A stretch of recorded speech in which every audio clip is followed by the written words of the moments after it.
Welcome to the Harvesting Wisdom podcast. Together we explore the vast landscapes of life, delving into the rich soil of experiences, sowing the seeds of curiosity, and harvesting the profound wisdom that each episode unfolds.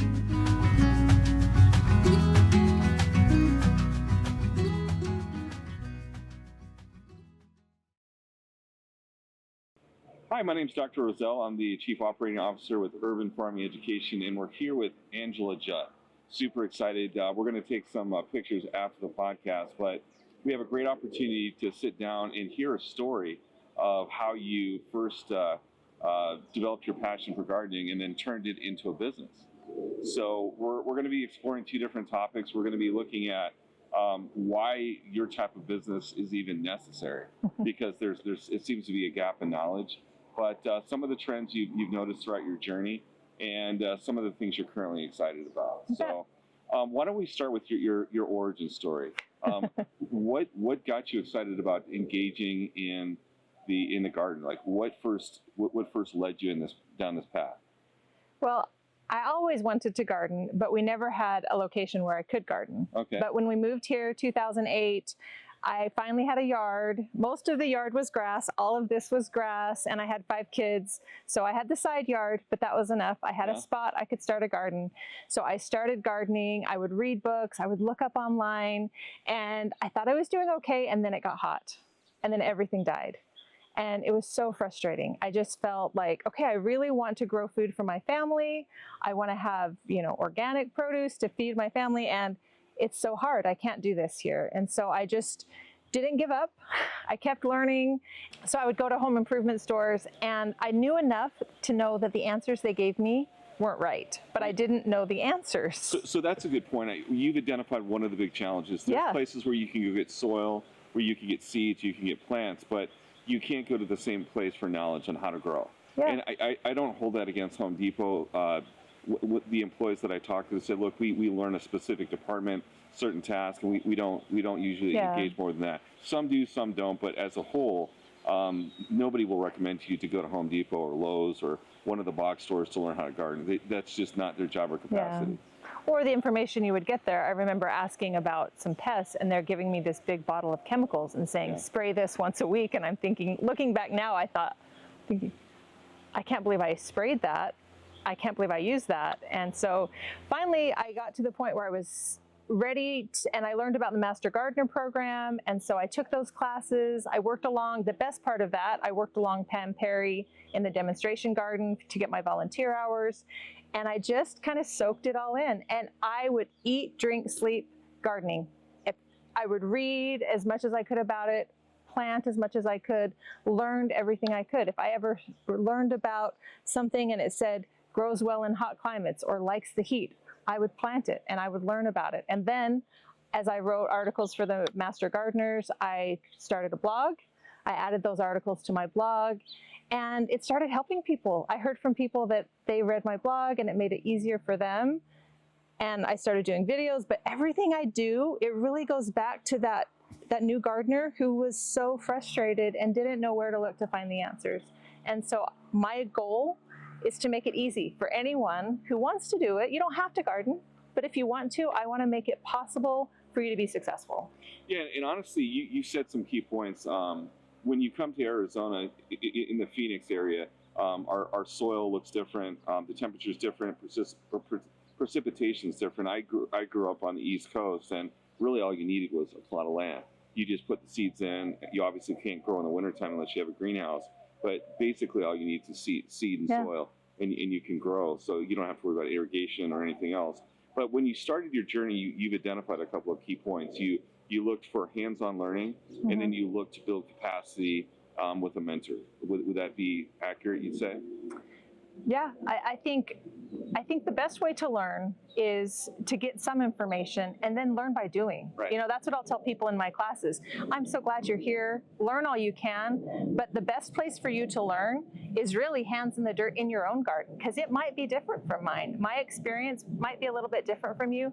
Take what I have to offer, and then figure out what works best for you in your garden, and that's where you're going to learn season after season. You're going to learn, okay, this is the part of my yard that gets morning sun sun and afternoon shade. This is the best spot for me in my garden.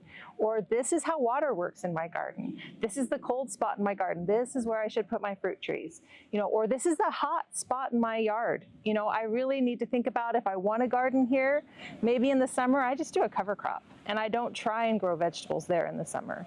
I think for me, it's enough knowledge so that you can be successful. I focus on fundamentals: soil, water, sunlight, timing.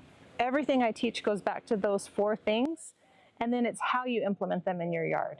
So it sounds to me like you're very intentional. We're going to take pictures of your garden, but it feels different when you walk into it. It's cooler, it's moister. And the sights and smells are great. As we're talking to new gardeners that are out there, what advice would you give them in local resources? I mean, we'll talk about your classes, but what are some of the resources before they even pick up the shovel and start planting, as far as gathering information or making those connections? I think go to my website for one. There's great articles on there. Start there. Get some in-person classes if you can. Arizona Worm Farm, we are so lucky to have that as a resource here. Zach has created something magical there. And the nice thing about his classes is they're hands-on. It's not just standing there talking, they're demonstrating what they're doing. And then they're showing you, there's the soil, the compost, worms, because again, one of the fundamentals is soil, and you really have to get that right. And you can't let it die over the summer. So really starting to just get a beginning grasp of the fundamentals and how they're different from other parts of the country. And then just starting small, not feeling like you have to, I started small, a couple of beds, and then you can build on that as your experience grows. But really get the fundamentals and learn. If you mess up, that's part of learning. I think you take that with you into the next experience. You said something that's really, it's something that's near and dear to my heart. When you talk about soil, you said you can't let it die. People don't realize there's a lot of biology in soil. Absolutely. There's lots of critters in there. Talk to me about your experience with that. I notice everything's covered with mulch. What have you done to keep your soil, and you have shade cloth as well, what have you done to keep your soil healthy here in your garden? So in 2020, I started adding in-bed vermicomposting bins to my beds. Okay. So it's basically a part of my bed I don't grow vegetables in. I dedicate that to a worm habitat. And so I put food scraps in there. The worms eat the food scraps, the process. Yep. They create worm castings and create so much microbiology in the soil. And so you can leave them in there or you can harvest them, but it increases the microbial life in my soil. I hardly use any fertilizer because my beds are microbially active. There's so much activity and they just get better and better. And so my goal is, I don't want that to die, right? I don't want to put chemicals in there. I don't want to put chemical fertilizers or anything in there that's going to kill all of that good microbiology. So I'm keeping my soil alive. It all comes back to the soil. I want to add mulch. I want to have a thick layer of mulch in the summer, 3 to 5 inches. In the winter, maybe 1 to 2 inches. So why do that? Because you have it everywhere. Why do you put down 3 to 5 inches of mulch? Because I've seen the difference that it does. So it helps with biology, but what else does it help with? In the middle of the summer, that mulch is sitting out there in the sun, soaking up the heat, taking one for the team. I pull back that dried, bleached out mulch, and underneath it is beautiful soil that helps regulate the temperature, keeps the weeds down, and it adds organic matter eventually back into the soil as well. So many good things. Everything gets better in your garden when you mulch. Yeah, and honestly, I was shocked. In my own backyard when we did it, I thought we'd have a ton of weeds, but it's actually way better than stone. And then I also noticed too, yeah, you're right, when you pull back the mulch, the surrounding soil is moist. And I've never had that before. It's bone dry. So that's been incredible as well too. So let's start talking about your classes. With all the information you gained, how did you filter down where to start, what was important? And I guess that question is still valid now. How do you ease people into this process? Because it can be overwhelming. So I teach a lot of classes throughout the valley. You know, I teach a lot. One of my most popular classes is Desert Vegetable Gardening 101. Oh, wow. You know, where I walk people through the seasons, because the seasons here, we do have seasons, but they're different than what people expect. And so I teach that. That's a great beginner course to kind of give you an overview. I teach online every month through Growing in the Garden Academy, and that is every month there's a different topic, and some are more beginner focused, some are more advanced. I have people that have been there from the beginning, so there's over 4 years worth of classes recorded that people can access. So that's one way, and then just on my website too, if you have a question about a topic, put it in the search bar and then read an article that comes up about that. We've kind of danced around this next topic, but a lot of everything in your yard, I think, is indigenous as far as fruit bearing, or it thrives in this type of climate. You're not trying to force something by giving it too much water or having to make any other changes. When you look at the experience with your growing desert vegetables in the garden, what would a student expect? Like what vegetables can they grow? What makes it different from growing in the Midwest? What are some of the things that they have to know in order to embrace growing in the Midwest or in the desert? I think it's important to understand that you can actually grow most things here. Not everything. Every now and then there's a few things that won't, but overall you can grow most things here. But it comes down to timing. That's one of the other four fundamentals.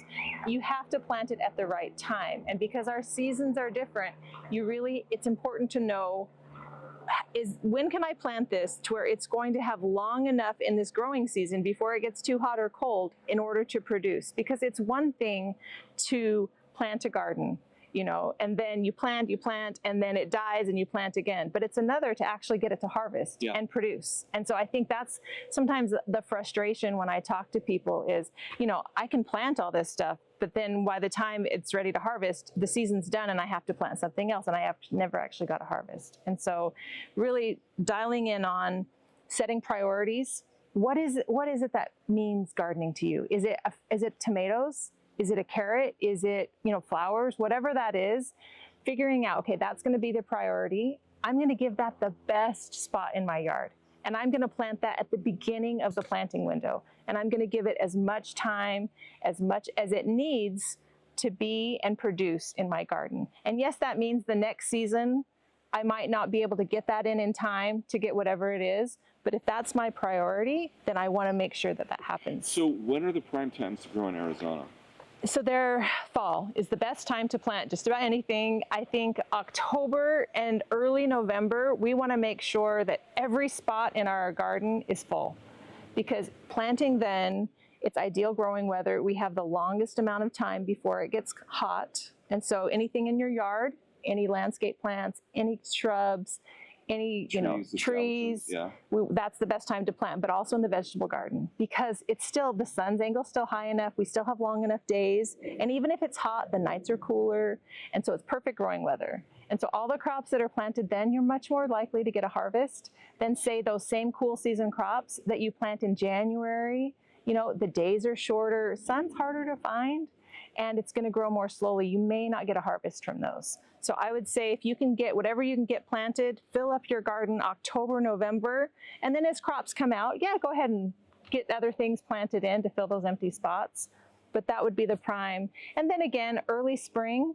But we saw this year how different. Spring is so unpredictable that I almost think, okay, it's one of those things you think, expect nothing and be happy if you get something. Where in the fall, I would say put most of your effort into planning and getting ready to have a successful fall garden, because so many crops we can grow starting in August. Get your tomatoes in August, get your peppers in August, so you can have a nice fall crop, and plan that way. Whatever we get in the spring is just bonus. So in the fall, rule of thumb, what should be the harvest time? 3 to 4 months? Depends on what you plant. Okay. No, but I'm saying when you're selecting plants, you want them to, if you want to be able to harvest in winter and have 3 growing seasons, are you looking at 3 to 4 months, or? It depends on the crop, but when you're choosing crops, that's a great question, because if you're choosing crops consistently, you're going to have a better harvest, a more consistent harvest with shorter days to harvest. If you're growing tomatoes, you're going to have a more consistent harvest with sun golds or Juliets because they're smaller, right? There's some seasons like this one that was so mild, so any tomato would have grown well. But if we're having a shorter growing season, smaller types of winter squash, things like that. Anything shorter days to harvest, but it just depends on what you're growing. I mean, some crops are fast. Some crops are 30 to 45 days, but up to 3 or 4 months. Okay. So we talked about one of the things I want to circle back is location. When we go work with schools, they just tell me, we want to plant here, here, there, and I said, well, you notice this one's actually in the shade, or this is under a tree. So what are some of the tips? And the other thing that we talk to schools about is they need to go out multiple times a day to see where the sun shades. And so what are some of your suggestions in picking a prime location? You talked about sunlight. What are some of the other considerations you should look at? I think sunlight is a huge one, and I think taking the time to get to know your property, and I love your suggestion of going out several times a day, because you can assume, especially in the winter, that you get good sunlight, and yet you go out in the middle of the day and you realize, wait, this sun's angle is really low, and that fence, that north-facing fence, is casting a long shadow over this. And I thought, in my own yard, there's places that when I go out, I'm surprised how little sunlight they get. And if that's our main growing season, we want to make sure that we are putting it in a location that gets maximum sunlight, which might be counterintuitive to what a lot of people think. I want to avoid the sun in Arizona, but really, if our main growing seasons during those cooler months, maximize the sunlight, and then make it, but also make it an area where you see and walk by. You want it. I was helping someone with their garden, and he's like, I want to put the garden back here. And it was so far away from his house. And he's like, I really want my family and kids to be involved. And I thought, they're not going to be, because yes, it's a beautiful location, and yes, it's totally open. But if they don't see and walk by it, it's going to be a chore to go out there. So also, especially if you're just getting started, starting small, one raised bed, a few containers, put it someplace you see and walk by so you get in the habit, because it really is about becoming a gardener, right? Not just having a garden, but getting in the habit. Yesterday I went out and I thought, I don't know if there's even anything to do out here, but it's so nice. I'm just going to spend some time. And there's so much to do. There was so many things that needed to be done in and around the garden. And so the more time you can spend every day in your garden, you're going to catch problems when they're small, you're going to enjoy it, and you're going to have better harvests because you're checking on pollination, you're making sure the watering's working, all of those things. Any pests, all those things. You say, I've never heard anyone say that. So how do you check pollination? What do you look for? Well, right now is beginning of squash season. Okay. So the beginning of the season, there's always lots of male blossoms, and the female blossoms are just starting to show up. How do you tell the difference? Between a male and female? Yeah. Okay, well, I don't know if I have any females today. I checked today, but so the female has a bulbous stem. Okay. The female looks like whatever it's going to become. It looks like a miniature pumpkin, a miniature cucumber, a miniature zucchini with a beautiful blossom. The male has a long thin stem with another beautiful blossom. So the bees normally will transfer pollen, or even ants sometimes transfer pollen from the male blossom to the female blossom. And usually that happens well, but at the beginning of the season, if you have one female and one male and another plant, sometimes we have to make that work. So I usually will just pick the male blossom and transfer the pollen to the female blossom. Early in the season, later on, there's so many blossoms that it's not a big deal, and they're only open first thing in the morning. I asked the question because it's not something I thought of as we were building our garden down. Some of the apple trees, they needed a mate, they needed a parent. Oh, that's a difference. Yeah, exactly. So that's where in the planting stage, I wasn't aware of that, so we had to change our plan a little bit. So as far as squash, I've asked you this off camera, but I'm going to ask you now. You keep talking about make sure it's something you're passionate about. Talk to me about the connection to your garden. Some people garden because of aesthetics. Some people garden for a business. Some people garden to connect with the earth or whatever the reason. What is your connection to your garden? Some of my earliest memories were gardening with my grandparents in Idaho and Indiana, and there's just something special about that. And there's part of me that is happiest in the garden. And so when I am hands in the dirt, working in my garden, especially when I have a whole day where I can just spend the day in the garden, that's as happy as that's what I love. And so and then also I'm an artist. So my training is in art. And so how does that work its way into, because it's beautiful. It's not, it looks, your garden is absolutely beautiful, but how do you intertwine the two disciplines? That's a good question. I think I like flowers, but also just the way where you put containers and what you grow. And it's a way for me to create. And especially when I had a house full of young kids and we had just moved in, anything you do as a mom, which is so rewarding. I love being a mom, but everything you have to redo it over and over. The dishes need to be done, the laundry, you have to cook again. They want to eat again. But in the garden, what I found in the garden was I would do things and it would stay done. And not only that, it would get better and it would grow. And so for me, it just became a place to create beauty and also grow food and things like that. But that just a place for me to create where I'm not painting right now very often, but it's a way for me to enjoy and create beauty. No, you brought up a great point. As a parent myself, knowing that there are certain places we used to go, and my wife and I are both educators, but when you look at this space right here, this is truly a laboratory. So how did you engage your kids, and what do you think some of their takeaways were growing up with a master gardener? I don't think they always loved it.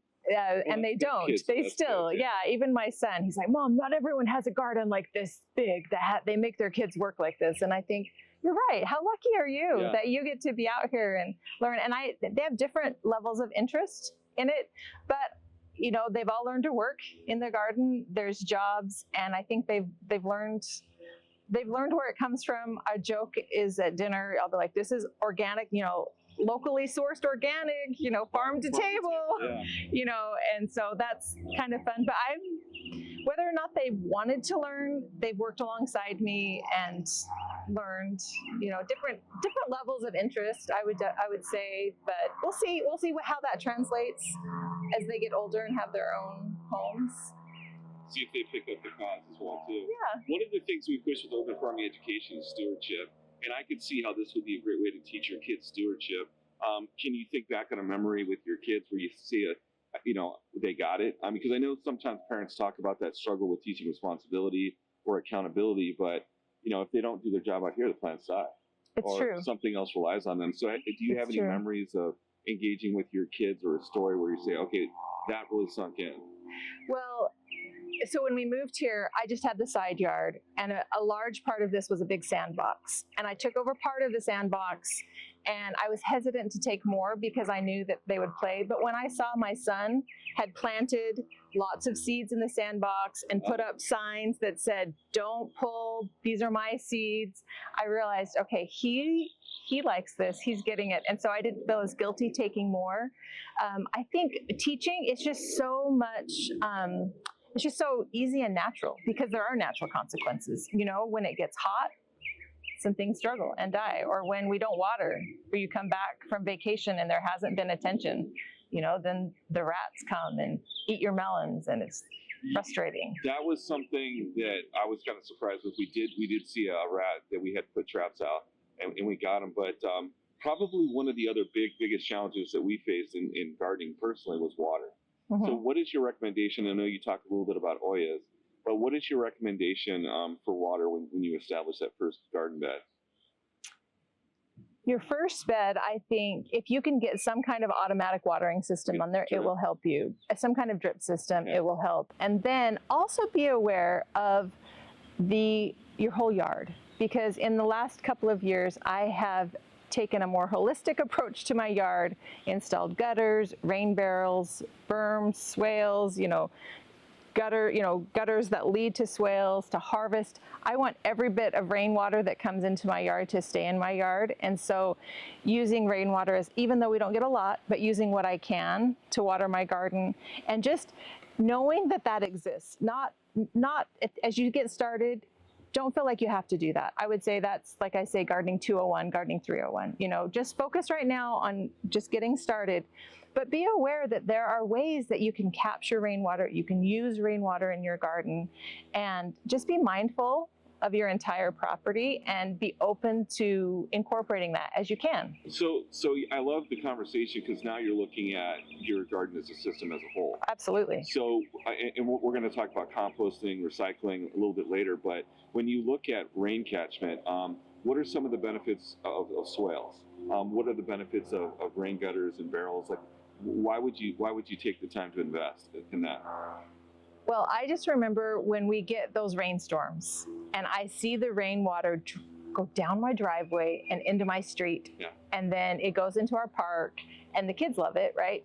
But I'm looking at that water and it's not chlorinated, it's not treated, it's this beautiful rainwater and it's leaving. And so the benefit to me is if I can keep that on my property, now that I have that, those places, that water sinks deeply. Even though we don't get a lot of water all the time, the places where it gathers, and I've created those catchments, it sinks deeply. And so even the wildflowers this spring, I didn't water them at all. Oh, wow. And my basin was full of wildflowers that stayed beautiful through the 120 degree weather. 120. How high did we get in March? 107? Yeah. 107. So it got hot, not 120 though. So 107, and those wildflowers were still beautiful because they had deep roots in that catchment. So and the trees are happier. It's just deep water, deep roots, all of those things. Like I think the principles we're trying to teach our kids, those hold true in the garden. So many Absolutely. true principles. So let's talk about deep water. I know with the drip system or with other forms of watering, you can make the mistake of just watering the surface. Yeah. So what are the benefits of deep water so it penetrates down to the roots? Well, I think it's like teaching our kids, right? If we're teaching our plants, I'm going to give you just a little bit of water every day. Don't worry about it. I got you. They're just going to grow, surface roots, right? And then, but what happens if we don't water? Okay, those roots, and what happens when it gets hot? Yeah. Those roots are close to the surface. They're going to dry out. They're going to heat up more. Instead, if we water deeply and let it dry out a little bit, we're telling the roots, there's water, but you got to go dig for it. You've got to go down, and we're creating resilient plants. So now their roots are deeper. They're deep. When it gets hot, then they have access to more soil, more nutrients, more water. And then we also have that really nice thick layer of mulch, holds the moisture in there longer. And then we're not just putting on our timer and having it run, the same amount of time per year. We're checking our soil. We're pulling back that mulch and saying, is there still moisture in the soil?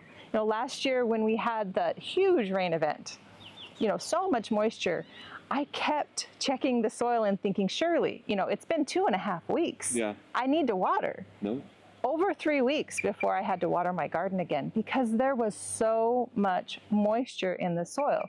And if I had just had my timers on, it would have gone through, that time of year, what are you watering every 4 or 5 days? But I went over 3 weeks for just my annual garden beds because it had sunk in so deeply. Well, and that's a great point. So when we talk about stewardship, I know across the valley, water rates have been going up. Yeah. So we've been talking to schools, cities, farmers about using compost mulch and some of the strategies that we need.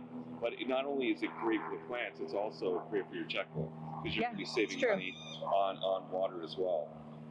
How do you check the moisture of your soil? Do you do it visually? I am a visual. I know there's sensors and all kinds of things you can do. I will just pull back the mulch and then just check if my hand comes out dirty, there's still moisture in there. If I have to dig down and it's dry, then it's time to water. I tend to underwater because I'm always like, you can do it. You can go a little longer. You got this. And then sometimes I'm like, okay, I guess they really do need water. So then I'll water. But really I check it by hand. Not every bed, but I have an idea of where I am in the watering, if it's been a day or 2 or 3 or 4, and especially, not so much when we're kind of in the thick of it, then I know, okay, in the summer I'm watering every 3 days or every 2 days. But in our transition seasons, when we're going from cold to hot or hot to cold, that's when I will just turn it off. And then I'm checking and waiting and then turning it on when I need it, not just assuming it, because how often you water is going to change. One of the things I wanted to talk to you too is you mentioned something, well, that's more gardening 200, 300, 400. Yeah. I haven't seen a lot of resources. I don't think I've seen any where you have multiple years or levels. You've had classes now for how many years? Well, the online classes are 4 years. I've been teaching, I started teaching in-person classes in 2020, actually. Wow. Yeah, maybe even 2019, just in person. Yeah, my first few classes, and yeah, there was such a need. There was such and now you're seeing a lot more classes, and I love that. I love that there are so many opportunities for people to learn. Well, let's talk about, like, with the amount of content you have. Eventually, you're going to hit a plateau, and you're going to have to go off on your own, which some people can. But with somebody like you that has so much content, they can keep coming back and go from just doing a garden to more of looking at their yard and looking at the system. So once they have the water in, once they have the planters in, what would you talked a little bit about vermicomposting. What else would you recommend as far as other systems, composting or? Absolutely. I believe vermicomposting is gardening 101 still. That is simple enough and you should be putting it in it's going to make it easier for you. So I lump vermicomposting bins in your beds with gardening 101. Don't be intimidated. You can do it, and it's going to make your garden better. It's going to be easier. So that's gardening 101. Other things would be, larger scale composting, yard waste and things like that. Seed saving, seed starting indoors. Sometimes people think they have to start all of their own seeds when they're first getting started. And there's a lot of variables to be successful with that. And I think especially if you're first getting started, buy some transplants from the nursery, learn which seeds do best direct sown. There's so many seeds that are really happy just to be planted in the soil. Have faith. Yeah. Something's going to sprout when you plant that seed. And so, starting seeds indoors would be kind of the next level. Fruit trees, fruit gardening, perennial gardening. You can keep adding layers, even incorporating things like vines to your yard. That is an easy way to help improve your microclimate. And they're so easy. You plant, but really maintenance maybe once a year for most vines. What would you recommend as far as a great vine to grow in Arizona? It depends on what your goals are, right? So right now there's a lot of Gulf fritillary butterflies. Hopefully you've seen those flittering around because I have 2 different passion fruit vines right there. So I love having butterflies, so I like having the passion fruit vines. If you're just trying to cover a trellis or trying to just create shade, this tangerine cross vine that's covering my pergola, love it. It's beautiful. The pollinators love it. When I go out there, especially at night or especially during the day, lacewings are everywhere inside there. So it's creating habitat for beneficial insects. I'm distracted by the butterflies. Well, you did bring up a good point with the butterflies. We were very intentional when we did our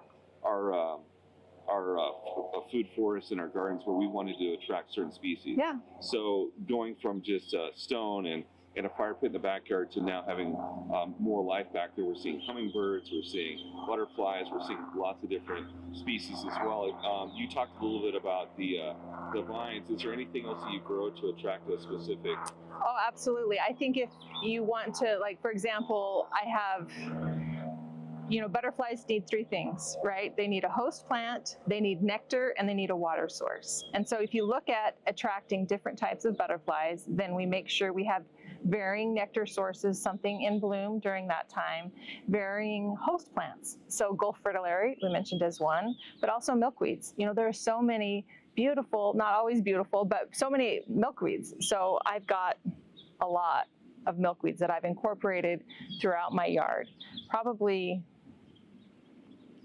maybe 15 or more different milkweed plants throughout my yard. And that's been intentional in the last year that those have been added. That when Desert Botanical Gardens or Boyce Thompson has a native plant sale, I'm there to get those milkweeds that will grow well. And then, someone asked me in a class last week, they said, I want a milkweed, but I want it to be really pretty. I don't like the milkweeds that grow here. And I said, you know what? It's not for you. Yeah. It's for the butterflies. They don't care. I said, the nectar plants, those are beautiful.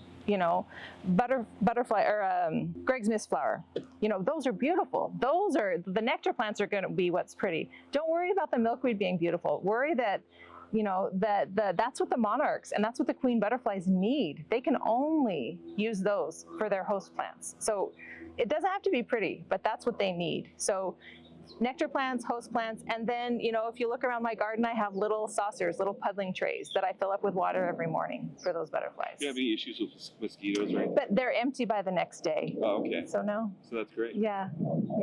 I mean, of course, I have some mosquito traps that I put around to help with mosquitoes, but the puddling trays, no, they dry out by the next day. So let's, before we wrap up, let's talk about pests. We had U of A come on and they talked about pest management, which to me was shocking on how they did that. I didn't realize that they still actually go out into fields with nets and actually catalog the pests that are in the fields. Wow. So what are some of the pests that you have in your garden, and what are some of the strategies? I agree with you when you said that you don't want to use chemicals. I don't think that's a great strategy either. What are some of the pests that you have, and how do you keep them at bay? So the more I garden, the less I do. Even for most pests, I do nothing. So my strategy really is I grow a wide variety of flowers, wide variety of herbs. I let them flower. I encourage beneficial insects. If I see a population of aphids, I don't freak out. I think, okay, this is food. Yeah. You need to have a food source, just like with the butterflies. You need to have a food source for those beneficials to come in. And it takes care of it, so there's an ecosystem that can happen. That's why gardening gets easier. Your soil gets better. All of these things get easier the more you garden. There are some pests where I will step in. I am growing squash right now, so squash bugs. I'm not just going to sit by and just say, hey, squash bugs, have at it. Yeah. Come on, beneficials, come on over.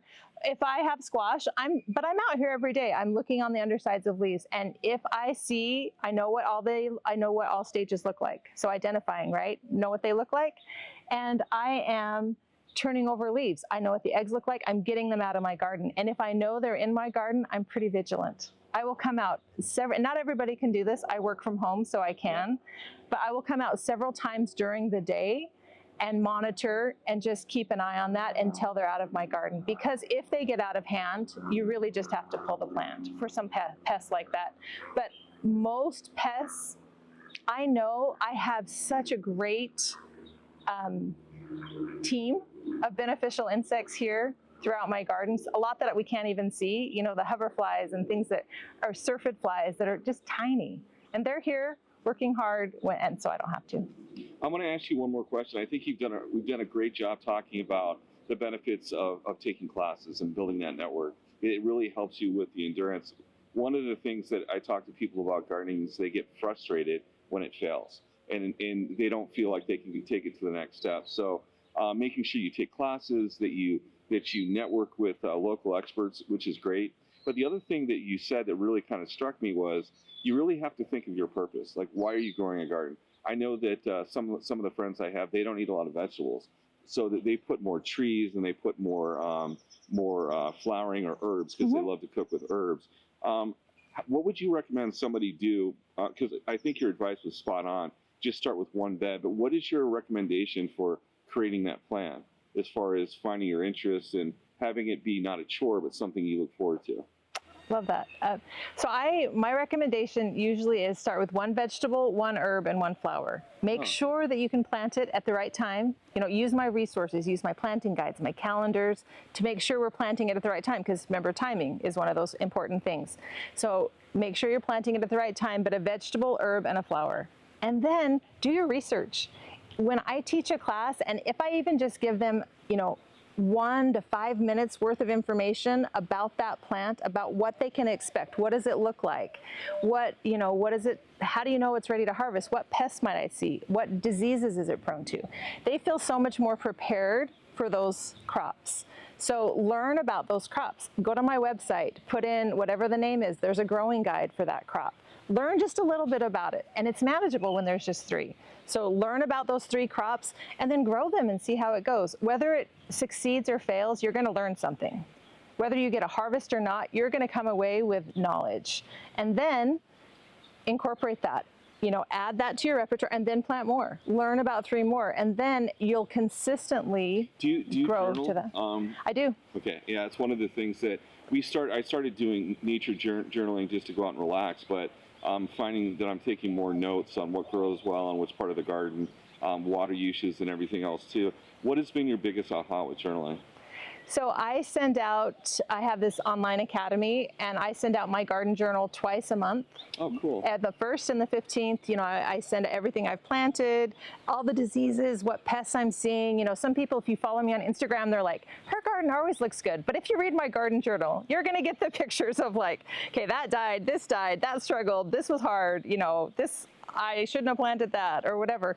And so my aha moment now, after I've done this for over 4 years, maybe even longer, is to look back and see the cycles in the garden, to see, okay, this is when, pests are more active, or we're more likely, we're coming into spider mite season. We might want to spray down our gardens a little bit.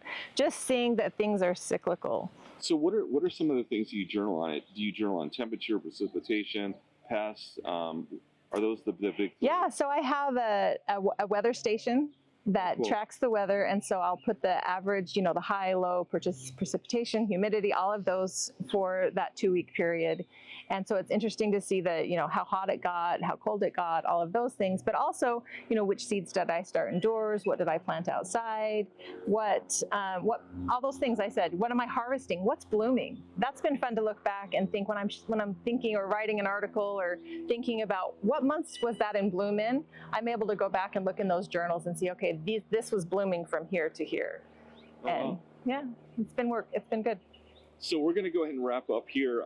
My advice, based on our conversation, I'm going to give a piece of advice. I'm going to have you give a piece of advice, is to go where the gardeners go to get their supplies and resources. My wife and I love to go to the Arizona worm farm because there they only sell plants that are in season. So we just bought a new Roselle hibiscus, and we harvested the fruit. It was incredible. So I want you to finish up by telling us your one piece of advice that you'd give, and then just walk us through your websites, your classes, how to register, and then we're going to show the rest of the resources there so people know how to connect with you. So what's your one big piece of advice? My big piece of advice would be to just learn, just find what you're passionate about as far as the garden, find something that interests you, learn about it, and then try. Don't be afraid to try. Yeah. And even if you failed before, because gardening here is different, it's challenging. A lot of people come from other climates. It's hard, but don't give up. If you really want to do this, you can do it. So just go for it. Well, try it. Your garden is a great example, and we'll take pictures before we're done, but there's just so much life here. If we shared pictures with this garden and let people know it was an air in Phoenix, they would probably have a hard time believing it. So you can create anything you possibly can dream of within reason, but this is a virtual oasis. Thank you. Well, in the middle of the summer, it's like a garden in Michigan in the middle of the winter. It doesn't look its best. I'm going to have fried plants, and there's going to be challenges, but it is possible to grow here. So don't give up, learn what you can. As far as my resources, my website, growinginthegarden.com. I've worked really hard to create a place where you can go and learn. YouTube, also monthly, or What's the name of the channel? Growing in the Garden. Okay. Yeah, so weekly videos. I have a lot of month-by-month guides. Video posted today all about vines. So if you want to learn more about vines.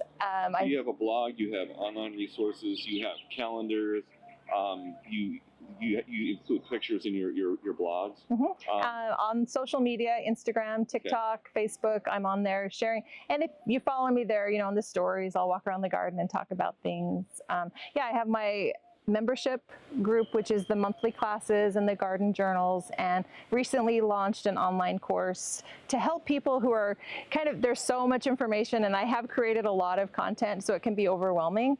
So this is a course that's designed to really walk people through those first 30 days. By the end of those 30 days, you are going to feel so confident that you picked the right location for your garden. You're going to know exactly how to set up your watering. You're going to know what to do for your soil. You're going to know that you're planting the right crops for your season, and you're going to have a checklist of what I'm going to do in my garden every day. So by the end of 30 days, you're going to be up and running and on your way to being successful. And I hold your hand through that whole process So you have all of that content right there with you. And people ask me for that for a long time. So I'm really excited to have that now out there as a resource for people so they don't have to wade through all of the information. It's all together and created resources just for this course that you can't find anywhere. So guess what? You don't have any excuses anymore, right? There really is no excuse. You can do it. I just think of that new gardener who struggled, and that's who I'm creating those resources for. Anything I create, my guides, my calendars, it's because it's a resource that I want to use, that I need in my own garden, and I use and love in my own garden. Well, and I'm so glad you talked about families too, because I have 2 kids, and just thinking about, I love to go outdoors with them. We went camping, hunting, hiking, all that stuff. But this is in your backyard. I love it. So that's fantastic. Thank you so much for tuning into Harvesting Wisdom. Make sure to check the description. We'll have all the links for the Instagram, the Facebook, the classes on YouTube, and the website. Make sure to sign up. Can we put your contact information, or is it on the website if they have any questions? Absolutely, yeah. Okay. So we'll be putting the email address on there as well if you have any more questions. Stay tuned, because we're gonna have you take us on a brief tour of your garden to talk to us about some of the features we talked about, and make sure to like and subscribe. Thank you. Thank you.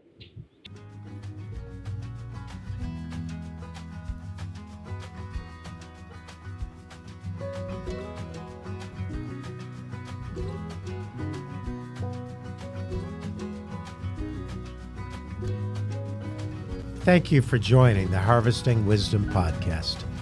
Click subscribe and like for ongoing insightful conversations. Explore our webpage for show notes and additional resources. Visit our guests' webpage for deeper insights. Your engagement is the foundation of our journey, and until next time, keep pursuing wisdom.